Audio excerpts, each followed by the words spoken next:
नमस्कार। आरएस के सभी स्टूडेंट्स के लिए आज हम ट्रांसलेशन शुरू करने जा रहे हैं। ट्रांसलेशन वाला चैप्टर पढ़ें उससे पहले मेरी आपसे एक रिक्वेस्ट है कि आप वीडियो नंबर 3 इसके जस्ट पहले वाला वीडियो जरूर देखें। उसमें पार्ट्स ऑफ स्पीच है।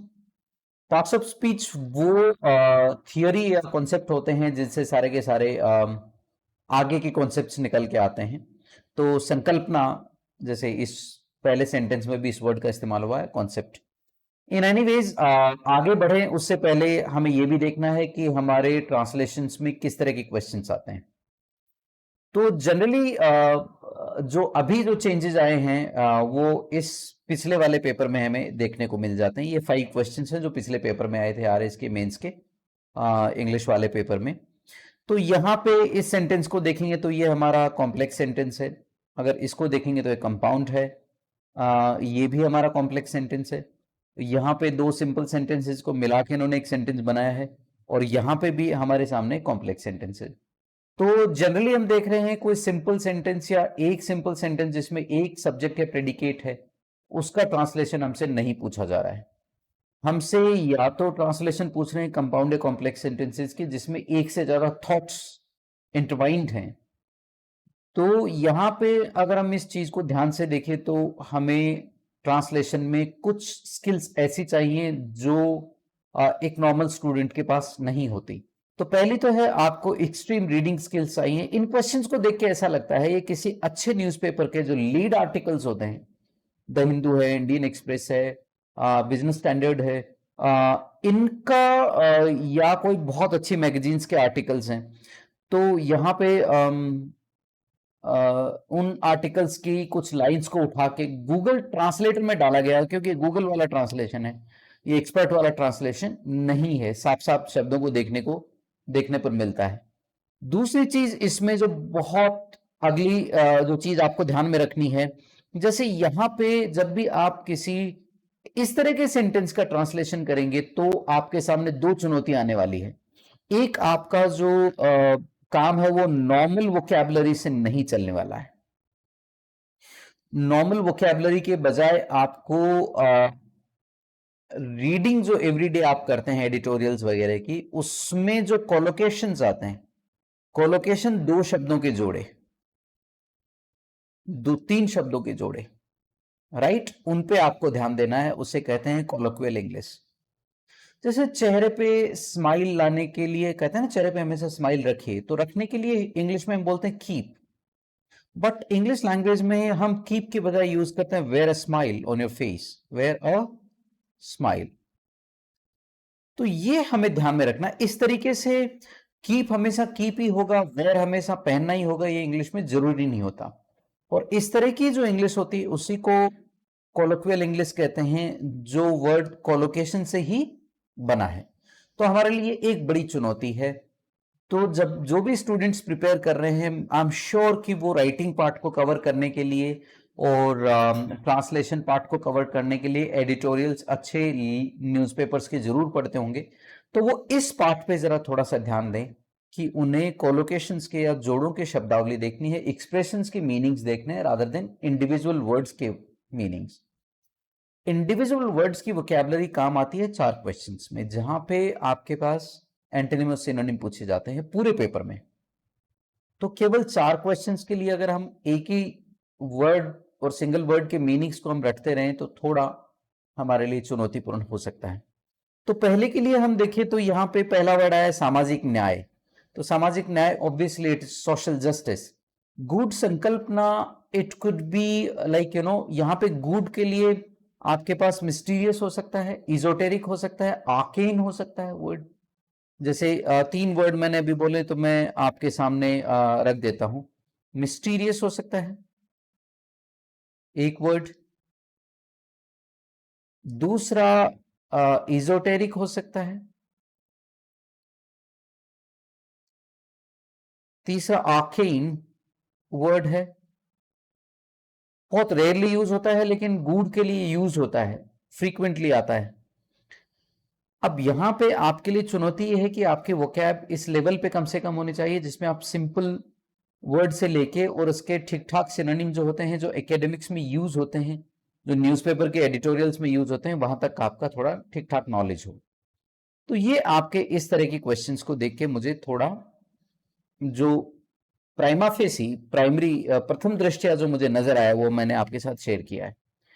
अब हम चलते हैं कि हमें किन किन चीजों पे मास्टर करना है इस पार्ट को कवर करने के लिए। तो सबसे पहले हम मास्टर करेंगे सेंटेंस स्ट्रक्चर्स को, क्योंकि पहला पार्ट हमें यहीं से पिक करना पड़ेगा। सेंटेंस के बेसिक स्ट्रक्चर से लेके एंड बेसिक स्ट्रक्चर एक बार कवर होने के बाद हम कंपाउंड एंड कॉम्प्लेक्स सेंटेंसेस की तरफ जाएंगे। अभी मैंने एक डिस्कस किया एक पार्ट कोलोकेशंस, यानी जो शब्दों के जोड़े हैं वो आपको उस पर फोकस करना है। तीसरे होते हैं क्वालिफाइंग वर्ड्स। क्वालिफाइंग वर्ड्स को समझने के लिए मैं आपको एक बार फिर पीछे की अपनी स्लाइड पे लेकर जाना चाहूंगा।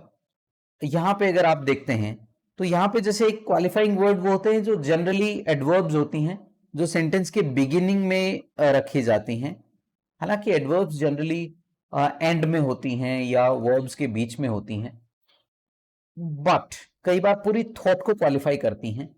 तो यहां पे जैसे वस्तुतः के लिए आया इनफैक्ट। तो बहुत से सेंटेंसेस हैं जैसे स्पष्ट रूप से, मैंने अभी एक वर्ड किया यूज किया प्राइमा फेसी या प्रथम दृष्टया, हालांकि ये वर्ड जो है वो इंग्लिश लैंग्वेज का नहीं है। तो वस्तुतः इनफैक्ट होता है, स्पष्ट रूप से है तो उसके लिए हमारे पास क्लियरली अपारेंटली एक्सप्लिसिटली बहुत से वर्ड्स का यूज करते हैं हम लोग। तो इन वर्ड्स को मैं बिगिनिंग में जब मैं वोकैब की क्लास लेता हूं आपकी ग्रामर की क्लास के बाद, तो उसमें मैं कवर करने की कोशिश कर रहा हूं जो हाई फ्रीक्वेंसी वर्ड्स हैं। तो जब भी आप किसी सेंटेंस पे आए तो हाई फ्रीक्वेंसी वर्ड्स को जरूर आप नोटिस करें। और इसके साथ ही कल से मैं भी कुछ 10-15 वर्ड्स को बिगिनिंग में आपके पास लेकर आऊंगा। तो ये हमारा जो पार्ट है जिसकी हम बात कर रहे हैं क्वालिफाइंग वर्ड्स की, इसके अलावा कुछ इंपॉर्टेंट फ्रेज प्रेपोजिशंस होती हैं, कंजंक्शंस होते हैं। कंजंक्शंस पे भी हमें बहुत ज्यादा फोकस करना चाहिए, क्योंकि ये कंजंक्शंस जो होते हैं ये हमारे आइडियाज को एक आइडिया से जुड़े दूसरे आइडिया को एक डायरेक्शन देते हैं। तो उसके लिए हमें ये पढ़ना थोड़ा जरूरी हो जाता है। तो प्लीज आप इन चीजों पे फोकस करें। सिंस ये क्रैश कोर्स है तो बहुत शॉर्ट में मैं आपको चीजें बता पाऊंगा। उसके बाद हम बात करते हैं सेंटेंस स्ट्रक्चर को हमें कैसे समझना है। मैंने बिल्डिंग ब्लॉक्स पे आपको बताया था कि किसी भी सेंटेंस में दो फंडामेंटल पार्ट होते हैं, पहला सब्जेक्ट होता है और दूसरा प्रेडिकेट। तो सब्जेक्ट में किसी पर्सन या प्लेस का नेम होता है और उससे जुड़ी हुई कुछ चीजें, और उसके बाद जो दूसरा पार्ट होता है वो होता है प्रेडिकेट। तो प्रेडिकेट को समझने के लिए आप दो चीजें मान के चलिए कि प्रेडिकेट में कम से कम वर्ब तो होगी। तो यहां पे एक फंडामेंटल पॉइंट वो आता है कि किसी भी सेंटेंस को कंप्लीट करने के लिए दो पार्ट आपके पास होते ही होते हैं। पहला सब्जेक्ट होता है, प्लस उसमें हेल्पिंग वर्ब या मेन वर्ब, जो दो जगह अक्सर हेल्पिंग वर्ब या एवी, और अगली होती है मेन वर्ब। तो अक्सर ये वाला जो पार्ट है, ये दो सेंटेंसेस ऐसे होते हैं जिनमें हिडन रहता है, यानी मेन वर्ब से ही हमें टेंस का पता लगता है। पास्ट सिंपल और प्रेजेंट सिंपल के एफर्मेटिव सेंटेंसेस, वहां पे अलग से हेल्पिंग वर्ब या मेन वर्ब का यूज नहीं होता, इसलिए मैंने इसको ब्रैकेट में डाला। तो आप हेल्पिंग वर्ब या ऑक्सिलरी वर्ब जिसे हम कहते हैं, तो सब्जेक्ट के साथ आपका एचवी या एवी जो है, इसको हमें हमेशा फोकस में रखना है, प्लस आपका जो मेन वर्ब है। तो ये वाला जो पार्ट है जो कि इसमें एक से ज्यादा वर्ड है, इसलिए इसको हम वर्ब फ्रेज भी कह देते हैं। इसको हम वर्ब फ्रेज भी कह देते हैं, यानी वर्ब, हमारा जो वर्ब पार्ट है वो फ्रेज से मिलके बना, उसमें एक शब्द नहीं, शब्दों का समूह। दूसरी जो चुनौती आती है वो आता है जब हिंदी से इंग्लिश में अनुवाद करते हैं, तो बेसिक होता है स्ट्रक्चरल डिफरेंस। हिंदी और इंग्लिश के सेंटेंसेस के स्ट्रक्चर में डिफरेंस होता है। जैसे पढ़ रहे हैं यहां पर रमेश किताब पढ़ रहा है, तो रमेश हमारा सब्जेक्ट है यहां पर, किताब हिंदी में ऑब्जेक्ट है, पढ़ना एक्शन है जिसे हम मेन वर्ब कहते हैं, और कंटिन्यूटी दर्शा रहा है ये वाला पार्ट, तो ये हमारा ऑक्सिलरी वर्ब होता है या हेल्पिंग वर्ब होता है। तो पार्ट्स ऑफ स्पीच का जब आप वीडियो देखेंगे तो हमें ये क्लियर पता लग जाता है कि वर्ब इंग्लिश लैंग्वेज में दो तरह के कार्य करती है। वो अगर टेंस का निर्माण कर रही है तो हम उसे हेल्पिंग वर्ब बोलते हैं, और अगर वो एक्शन बता रहे तो उसे मेन वर्ब बोलते हैं, राइट। तो ये बेसिक फंडामेंटल हमारा एक छोटा सा सेंटेंस है। इंग्लिश लैंग्वेज में जब इसको कन्वर्ट करते हैं तो सब्जेक्ट की जगह तो सब्जेक्ट ही रहता है, ये दोनों में कॉमन है हिंदी और इंग्लिश में। लेकिन यहां से थोड़ा बदलाव आ जाता है। पूरा जो ये वाला पार्ट है, ये वाला पार्ट, ये पूरा का पूरा फ्लिप हो जाता है, उल्टा हो जाता है। हमारे यहाँ एचवी या एवी हिंदी में एंड में होता है, यहाँ पे सब्जेक्ट के तुरंत बाद आ जाता है।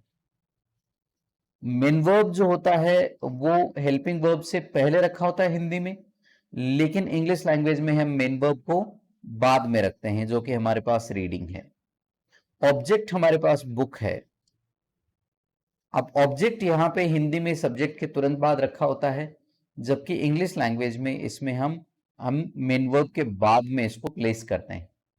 तो एक तो जनरली जब बच्चे इंग्लिश बोलना भी सीख रहे होते हैं तो दे commit this error, they structure any sentence of the English language according to the structure of sentences in Hindi, and that's where they try to make a lot of mistakes. And for example, Ramesh किताब पढ़ रहा है तो उसको the real translation would be Ramesh is reading a book, and they try to speak Ramesh reading book, or Ramesh book is reading, कुछ भी, मतलब वो उल्टा सीधा हो जाता है, because they are trying to structure the sentence according to they speak Hindi. So that's where the problem is. So we have to be really careful about it. मैं वापस हिंदी पे आता हूँ। तो यहाँ पे हमें इन चीजों का ध्यान रखना है कि किस तरीके से हिंदी और इंग्लिश के सेंटेंसेस में स्ट्रक्चरल डिफरेंस होता है, और उसी के अकॉर्डिंग हमें ट्रांसलेशन करना है। फिर आता है हमारा ट्रांसलेशन में दो इंपॉर्टेंट चीजें हैं जो हमें हमेशा ध्यान में रखनी है। पहले तो है इंपॉर्टेंट वर्ड्स के हिंदी मीनिंग्स, जो मैं रोज आपको एक दो बताने वाला हूँ। कोशिश ये रहेगी शुरुआत में ही अच्छे खासे बता दूं, ताकि ये वाला पार्ट आपको ज्यादा आगे चल के बॉदर नहीं करे। और पहले हम स्टडी करेंगे tenses and models. Why tenses and models? Because हमने डिस्कस किया कि किसी भी सेंटेंस को पूरा करने के लिए दो बेसिक पार्ट की जरूरत होती है, सब्जेक्ट प्लस ऑक्सिलरी वर्ब या helping verb for that matter. तो सबसे पहले जब सेंटेंस में इंट्रोड्यूस ही वो होते हैं, तो at least if they are right, so examiner आपके सेंटेंस को फिर आगे पढ़ता है। अगर बिगिनिंग में ये एरर है तो फिर बहुत मुश्किल हो जाता है एग्जामिनर आपको अच्छे मार्क्स अवॉर्ड करे। तो अगर एग्जामिनर आपको अच्छे मार्क्स अवॉर्ड करना चाहेगा तो सबसे पहले उसकी नजर सब्जेक्ट प्लस वर्ब पे ही जाएगी, क्योंकि एंट्री होते ही आपका किसी भी सेंटेंस को शुरुआत करते ही आपका ये वाला पार्ट ही देखने को मिलता है। तो थोड़ा सा हम टेंसेज और मॉडल्स के बारे में हम जानकारी लेते हैं। सब्जेक्ट के बिना कभी भी सेंटेंस संभव नहीं है। तो सब्जेक्ट में हमें जनरली पता है कोई पर्सन, कोई प्लेस, कोई थिंग होता है। ये दो हो सकते हैं, सिंगुलर भी हो सकते हैं, प्लूरल भी हो सकते हैं। ये स्कूल लेवल से हर बच्चे को पता होता है, मुझे इसमें ज्यादा कोई आप लोगों को डिटेल में बताने की आवश्यकता नहीं है। तो जब हम बात करते हैं तो मैंने कहा कि किसी भी सेंटेंस में दो मूल पार्ट होते हैं सेंटेंस, जिसमें पहला पार्ट होता है सब्जेक्ट और दूसरा पार्ट होता है प्रेडिकेट। तो सब्जेक्ट में हमारे पास कोई नाउन या प्रोनाउन होता है, और सब्जेक्ट में दो चीजें और हो सकती हैं जो मैं जब हम ट्रांसलेशन में थोड़ा सा आगे बढ़ेंगे तब मैं बताऊंगा। या ग्रामर वाले पार्ट में जो अपन शुरू कर रहे हैं आपका सब्जेक्ट वर्ब एग्रीमेंट, उसके पहले में ही क्लास में ये फंडामेंटल बताया जाता है कि सब्जेक्ट में कौन कौन से वर्ड हो सकते हैं। तो इंग्लिश लैंग्वेज में क्या होता है, कई बार जो टॉपिक्स एक बेसिक कॉन्सेप्ट से ब्रांच आउट होते हैं वो कई तरह के हो जाते हैं। तो ब्रांचिंग आउट के शुरू में 2 4 5 क्लासेस बहुत इंपॉर्टेंट हो जाती हैं, जहां से जो बेसिक कॉन्सेप्ट हैं, जैसे बिल्डिंग ब्लॉक्स हैं, टाइप्स ऑफ सेंटेंसेस हैं, या आपके पार्ट्स ऑफ स्पीच है, उनको पहले समझना किसी भी चीज को समझने के लिए बेहद जरूरी है। वहां से फिर चीजें आगे आगे ब्रांच आउट होना शुरू हो जाती हैं। तो वहां से जब ब्रांच आउट करते हैं हम तो वो वाला पार्ट उधर कवर करेंगे हम, क्योंकि वो ग्रामर का मूल हिस्सा है। तो प्रेडिकेट में हमारे पास हेल्पिंग वर्ब या ऑक्सिलरी वर्ब होती है, और फिर हमारे पास आती है मेन वर्ब या लेक्सिकल वर्ब, जिसे फुल वर्ब या एक्शन वर्ब भी कहते हैं। तीसरा एक पार्ट जो मेन वर्ब के तौर पे ही है, कुछ लोग इसको मेन वर्ब के साथ शामिल करके देखते हैं, कुछ ग्रामर्स, और कुछ अलग से इसको एक नाम दे रखा है जिसे लिंक वर्ब्स कहते हैं, जो हमेशा होने को या अवस्था को या दशा को बताती हैं। और मेन वर्ब को जो है हम फर्दर दो हिस्सों में बांट सकते हैं, पैसिव और एक्टिव वॉइस। तो जब हम एक्टिव पैसिव पढ़ते हैं तो स्टूडेंट्स के दिमाग में एक चीज आती है कि इसमें हेल्पिंग वर्ब का क्या रोल है। तो मैं आपको बहुत क्लियर कर देता हूं कि जो कार्य प्रत्यक्ष या परोक्ष होता है, समय प्रत्यक्ष या परोक्ष नहीं होता। इसलिए एक्टिव पैसिव में हेल्पिंग वर्ब में कभी मूल रूप से कोई बदलाव नहीं आता। पहले स्कूल में मैं रटाने के लिए कुछ चीजें बताई गई हैं, लेकिन वो फंडामेंटली करेक्ट नहीं है, तो उस ऑप्शन को हमें वहीं से त्याग देना है। तो कार्य प्रत्यक्ष या परोक्ष होता है, तो एक्टिव वॉइस वो होती है जिसमें कर्ता स्वयं कुछ करता है, पैसिव होता है जब कर्ता के द्वारा कुछ किया जाता है। लिंक वर्ब में बी की फॉर्म्स आ जाती है, is, am, was, were, will be, shall be. फिर वो होती है जो दशा है, बिकम का मतलब होना, सीम का मतलब प्रतीत होना, अपीयर का मतलब लगना, फील का मतलब महसूस होना, लुक का मतलब दिखना, रिमेन का मतलब कायम रहना या स्टे जिसको हम कहते हैं, टेस्ट होना किसी चीज में। टेस्ट करना और होने में फर्क है, करना डायनेमिक एक्शन में आ जाएगा, और ये वाला जो है अवस्थात्मक है। टेस्ट होना, टेस्ट किसी चीज का आना आपको, जो प्राकृतिक रूप से होता है इंद्रियों के थ्रू, कंटिन्यू है, ग्रो है, प्रूव है, साउंड है, स्मेल है, टर्न है। तो यहां से हम देखते हैं कि फील, लुक, अपीयर, इनके ड्यूअल यूसेज में मिलेंगे आपको। यानी कि ये इंद्रियों वाली वर्ब के तौर पे आएंगी लगने या महसूस होने पे, तो एक अवस्था को बताएंगी, कोई चीज आपको अच्छी लगती है या नहीं लगती है। लेकिन डायनेमिक एक्शन में जब आएंगे बातें, तो जैसे मैं आपको लुक का एग्जांपल लेके दिखाता हूं। जब आप ये कहते हैं कि वो अपने पिताजी जैसा दिखता है, लुक्स लाइक हिज फादर, तो दिखने की एक अवस्था है, वो हमेशा ही ऐसे हैं और थे और रहेंगे, तो एक अवस्था है। और अगर मैं आपसे पूछूं what are you looking at, आप किस चीज की तरफ देख रहे हैं, तो आपका एक डिलिब्रेट एक्शन है ये देखना यहां पर। तो ये वर्ब्स जो होती है ये कई बार इधर और इधर दोनों में मूवमेंट करती हैं, तो यहां पे थोड़ा सा हमें इसका अलग से ध्यान रखना है। तो जब ये लगना, प्रतीत होना, महसूस होना, एहसास की तरफ इशारा करें, तो हमेशा इस सिंपल टेंस में ही आएंगी, ये कभी कंटिन्यूअस वगैरह में नहीं आती। दूसरा इसमें ये एक इंपॉर्टेंट फैक्टर आपका आ जाता है। फिर हम मॉडल्स पे थोड़ा सा ध्यान देंगे, क्योंकि मॉडल ऑक्सिलरीज हमारे पास बहुत लेंथ में है। मॉडल्स जो हैं इनको हमें ध्यान से पढ़ना पड़ेगा, क्योंकि वोकैबुलरी में ये बहुत अलग अलग टाइप के होते हैं, इनके बड़े अलग अलग इम्प्लीकेशंस होते हैं। तो जो पहले होते हैं वो सेंट्रल मॉडल्स होते हैं, जो बहुत इजी होते हैं, हर कोई इनको जानता है। Can, could, may, might, shall, should, will, would, ये जो बेसिक 8 मॉडल्स होते हैं। फिर आते हैं कुछ मार्जिनल मॉडल्स होते हैं, जिन्हें कुछ बुक्स कहती हैं सेमाई मॉडल, जिसमें डेयर है, नीड है, आउट टू है, यूज टू है, ये आ जाते हैं। कुछ लोग इसमें हैव टू को भी डाल देते हैं, तो ये भी मैं इसी में डालूंगा, मार्जिनल मॉडल्स में हैव टू। फिर आपका आ जाता है मॉडल ईडियम्स। मॉडल ईडियम्स वो होते हैं जो इडियमेटिकली यूज होते हैं, had better, would rather, would sooner, be to, have got to. जैसे बी टू होता है इज, एम, आर टू।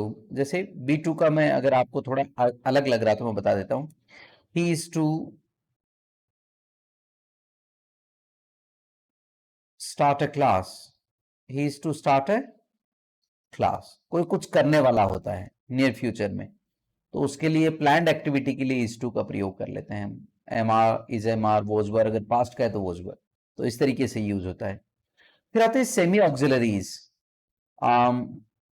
ठीक है, इसमें हैव टू को इन्होंने यहाँ रखा है, बी अबाउट टू, तुरंत ही कुछ होने वाला होता है। बी एबल टू जो कैन के जैसा ही होता है, स्लाइटली डिफरेंट होता है, परफॉर्मेंस के लिए यूज करते हैं हम लोग। बी बाउंड टू है, बी गोइंग टू है, बी ओब्लाइज टू है, बी सपोज टू है, बी विलिंग टू है। उसके बाद होते हैं केटेनेटिव्स। केटेनेटिव्स होते हैं जो किसी घटना के होने ना होने से संबंधित होते हैं, right. Appear to, happen to, तो आप कहते हैं कि मेरा वहां जाना था और ये घटना हो गई, so I happen to be there and that particular event happened. तो सीम टू, या गेट प्लस है ना, गेट फ्रस्ट्रेटेड, गेट कंप्लीटेड, इस तरह के जो पार्टिसिपल वाले ईडी फॉर्म्स वाले जो आ जाते हैं। एंड फिर कीप के साथ आईएनजी वाले थे, keep doing, keep moving, keep going, ये हमारे होते हैं, इनको कैटेनेटिव्स कहते हैं। फिर आता है मेन वर्ब के साथ नॉन फाइनाइट क्लोज, यानी कि आपके पास एक मेन वर्ब होती है, उसके साथ टू या आईएनजी से जुड़े हुए कुछ वर्ड्स होते हैं। I hope to meet him, he denied having seen them. तो जो बीइंग वाली फॉर्म्स हैं, हैविंग वाली फॉर्म्स हैं, वो भी इसमें आ जाती हैं। तो एक सामान्य सेंटेंस का जब हम ट्रांसलेशन पढ़ रहे होते हैं तो हमारा एक परसेप्शन बना हुआ होता है कि अगर हम टेंसेज हमें अच्छे से आ गए तो हमारा काम चल जाएगा ट्रांसलेशन का। Let me remind you, tenses only 50% part है, बाकी रिमेनिंग 50% पार्ट इसका खेल है सारा, मॉडल ऑक्सिलरीज का, और ये फ्रीक्वेंटली यूज होते हैं, राइट। तो आगे बढ़ते हैं हमारा। अब हम आते हैं सेंटेंस पैटर्न्स पे। तो सेंटेंस पैटर्न्स पे हम पहले फोकस करेंगे। तो हमें कम से कम ये पता होना चाहिए कि जो टेंसेज के पैटर्न्स हैं उसमें उनका हिंदी ट्रांसलेशन क्या होता है। तो यहाँ पर प्रेजेंट सिंपल का अगर हम हिंदी ट्रांसलेशन करते हैं, पास्ट सिंपल का करते हैं और फ्यूचर सिंपल का करते हैं, तो यहाँ पे 3-4 चीजें आपको दिखाई देंगी। पहला है कोई कुछ करता है, कोई कुछ करता है, ये प्रेजेंट है। कुछ होता है, यहाँ पर बारिश बहुत होती है, गर्मी बहुत पड़ती है। किसी के पास कुछ है, मेरे पास बुक्स हैं, मेरे पास पढ़ने का स्टडी मटेरियल है, मैंने कुछ कोर्सेज ले रखे हैं, वो भी मेरे पास है। तो अब कोई भी एक स्टूडेंट होता है, उसका यूजुअल डिस्कोर्स यही होता है, किसी के द्वारा कुछ किया जाता है, ये पैसिव एक्शन है। तो मैंने पहले ही बताया था आपको। एक्टिव पैसिव जो है वो आपको लगभग हर टेंस में मिलेगा। और पास्ट सिंपल की अगर हम बात करें तो किसी ने कुछ किया या किया था, कुछ हुआ या हुआ था, किसी के पास कुछ था या किसी के द्वारा कुछ किया गया था। तो आप नोटिस करेंगे कि कुछ अपने आप होता है, हुआ था या होगा, किसी के पास कुछ है, था या होगा किसी के पास। इन सब का हम पैसिव नहीं बना सकते क्योंकि स्थिति की तरफ इशारा करते हैं। और कुछ होता है वो प्राकृतिक घटना है, उसका कोई डूअर नहीं होता, राइट। तो हमेशा हर एक्टिव का पैसिव बनेगा ही ये जरूरी नहीं होता। तो ये आपके हिंदी में ट्रांसलेशन है। अब इस तरह के सेंटेंसेस को ट्रांसलेट करने के लिए हम किन स्ट्रक्चर्स का प्रयोग करेंगे। तो यहां पे हमारे पास तीनों टेंस है, प्रेजेंट, पास्ट, सिंपल। सब्जेक्ट हमारे पास प्रेजेंट में खासकर दो कैटेगरी में हम रखते हैं, सिंगुलर जिसमें ही, सी, इट या कोई एक व्यक्ति या वस्तु या कोई जीव होगा। दूसरे होते हैं सब्जेक्ट प्लूरल होते हैं और उनके साथ एक स्पेशल सब्जेक्ट हमेशा जुड़ा रहता है। आई सिंगुलर होते हुए भी हमेशा पूरे प्रेजेंट में ये वर्ब प्लूरल की लेगा। पास्ट कंटिन्यूअस में ये सिंगुलर की लेगा, लेकिन पूरे प्रेजेंट में कम से कम ये प्लूरल की वर्ब लेगा। कंटिन्यूअस की इसकी अपनी अलग होते हैं, आई एम। और पास्ट सिंपल में कोई भी सब्जेक्ट हो, वर्ब के पैटर्न पे कोई विशेष फर्क नहीं पड़ता। और फ्यूचर में आपका जो है वो आई और वी के साथ शैल का यूज करते हैं ट्रेडिशनली, बाकी सभी के साथ विल का। और अगर हम इसको उल्टा कर दें तो ये मॉडल बन जाएगा, लेकिन तब जब कोई पढ़ने वाला पढ़ेगा तो वो, क्योंकि ब्लैक एंड व्हाइट में तो आपको ना टोन से पता लगता है ना इमोशन का, लेकिन जब आप ब्लैक एंड व्हाइट में पढ़ते हैं और इसमें उल्टा यूज हुआ है तो आप समझ लीजिएगा ये मॉडल है और उसका सेंस थोड़ा अलग होता है नॉर्मल सेंटेंस से। दो हम मॉडल पढ़ेंगे तो हम उसको उस पार्ट में डिस्कस कर रहे होंगे। अब आते हैं कि दो बेसिक चीजें होती है सब्जेक्ट प्लस वर्ब, जिसे वर्ब फ्रेज कहा हमने। और वर्ब फ्रेज में हमारे पास दो पार्ट हैं, HVAV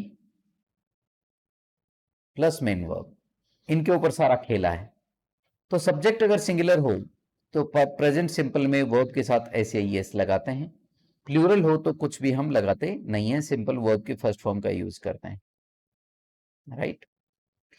नेगेटिव में अगर सब्जेक्ट सिंगुलर है तो हम डज नॉट का प्रयोग करते हैं, प्लूरल और आई है तो डोंट का प्रयोग करते हैं। इंटेरोगेटिव में डू डज को सब्जेक्ट से पहले रख देते हैं, और इंटेरोगेटिव नेगेटिव में हम यहाँ पे दोनों जगह नॉट का प्रयोग करेंगे, जो कि मिसप्रिंट है, और यहाँ पे भी हम लगा सकते हैं इसके साथ भी, जैसे इसमें लगा हुआ है डिडंट। तो ये हमें ध्यान में रखना है। नॉट या तो हम एपोस्ट्रोफी और टी के रूप में यहाँ रखेंगे हेल्पिंग वर्ब के साथ, और अगर हम ये नहीं रख रहे हैं ये वाला पार्ट, अगर इसको रिमूव करते हैं हम, तो हम फिर ये वाला पार्ट रखते हैं नॉट वाला। तो ये दो बेसिक चीजें हमें ध्यान में रखनी है। फिर आता है हमारा, अगर पास्ट की हम बात करें तो वर्ब जो हमारी हमेशा सेकेंड फॉर्म यूज होगी एफर्मेटिव में। फिर नेगेटिव में डिड नॉट और डिड का यूज होते ही इसको हम फर्स्ट फॉर्म के रूप में ही लिखते हैं। तो हम राइट का है हमारे पास। फिर हमारे पास आता है कि फ्यूचर में आई और वी के साथ शेल, बाकी सभी के साथ एनी अदर ऑब्जेक्ट के साथ एओ जिसको हमने लिखा है विल राइट आएगा। तो यहां पे है मैं लिखता हूं, मैं नहीं लिखता हूं, क्या मैं लिखता हूं, क्या मैं नहीं लिखता हूं। तो अनुवाद के अकॉर्डिंग, ये बेसिक आपको वर्ब के अकॉर्डिंग मैंने बताया है, अनुवाद के अकॉर्डिंग ये वाली टेबल है आपकी। हमने यहाँ पे वर्ब गो का इस्तेमाल किया है, और हमने टेबल को भी चेंज कर दिया है। पहले बार हमारे पास टेबल में जो प्रेजेंट पास्ट फ्यूचर थे यहाँ थे, और अब की बार प्रेजेंट पास्ट फ्यूचर को यहाँ रखा है।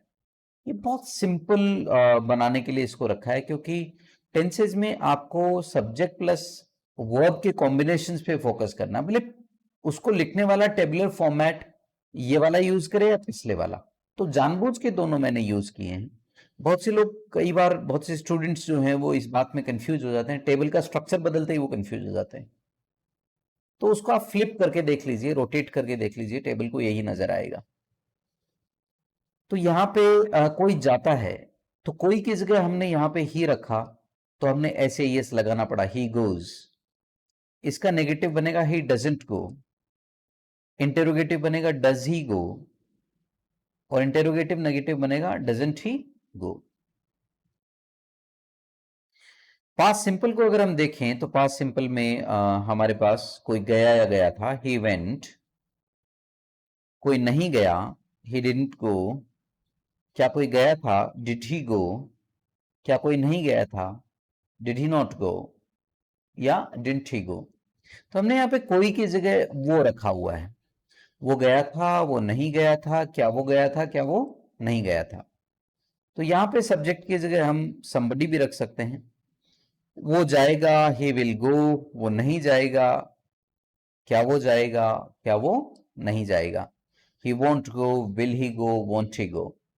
तो ये हमारा पहला पार्ट है। तो आप क्या करें, आप एक सिंपल सा टेबल बनाएं जैसा ये है, और फिर आप तीन चीजें बदल सकते हैं।